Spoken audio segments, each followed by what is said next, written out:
ಸಂಸ್ಕೃತಿ ಅಭಿಯಾನ ಅನ್ನುವಂಥದ್ದನ್ನು ಸೆಪ್ಟೆಂಬರ್ 1ರಿಂದ ಅಕ್ಟೋಬರ್ 5ರವರೆಗೆ ಪ್ರತಿ ಜಿಲ್ಲಾ ಕೇಂದ್ರಗಳಿಗೆ ನಾವು ಹೋಗ್ತೀವಿ, ಮಕ್ಕಳೊಂದಿಗೆ ಸಂವಾದ ಮಾಡ್ತೀವಿ. ಯಾಕಂದ್ರೆ 5ನೇತೆ ಓದುವಂಥ ಮಕ್ಕಳು ಆತ್ಮಹತ್ಯೆ ಮಾಡ್ಕೊಳಕತ್ರು, 7ನೇತೆ ಓದುವಂಥ ಮಕ್ಕಳು ಚಟಕ್ಕೆ ದಾಸರಾಗಕತ್ತರು, 9ನೇತೆ 10ನೇತೆ ಓದುವಂಥ ಮಕ್ಕಳು ಸರಾಯಿ ಕುಡಿಯೋದಕ್ಕೆ ಶುರು ಮಾಡಿದರು, 11ನೇತೆ ಕಾಲೇಜಿಗೆ ಹೊಂಟು ಬಿಟ್ಟ ಅಂದ್ರೆ ಊರಿಗೆ ಅವ ಚೇರ್ಮನ್ರು, ಕಾಲೇಜಿಗೆ ಹೊಂಟ ಅಂದ್ರೆ ಅವ ಚೇರ್ಮನ್.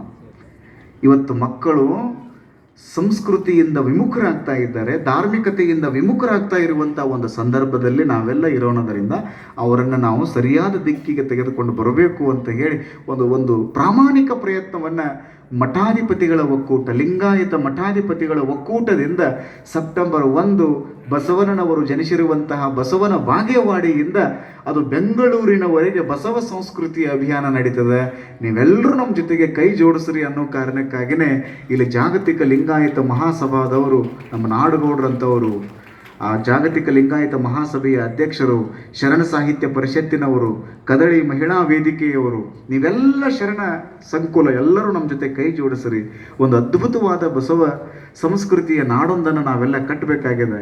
5 ನಿಮಿಷ ಸಮಯ ಹೆಚ್ಚಿಗೆ ಆಯಿತು, ಆ ಕಾರಣಕ್ಕಾಗಿ ನಾನು ವಿಷಾದಿಸ್ತೇನೆ. ನಿಮ್ಮೆಲ್ಲರ ಸಮಯ ಅತ್ಯಂತ ಅಮೂಲ್ಯವಾಗಿರುವಂಥದ್ದು. ಅಂಬಿಗರ ಚೌಡಯ್ಯ, ಅವ ಭವಸಾಗರವನ್ನು ಗೆದ್ದಿರುವಂಥ ಚೌಡಯ್ಯ.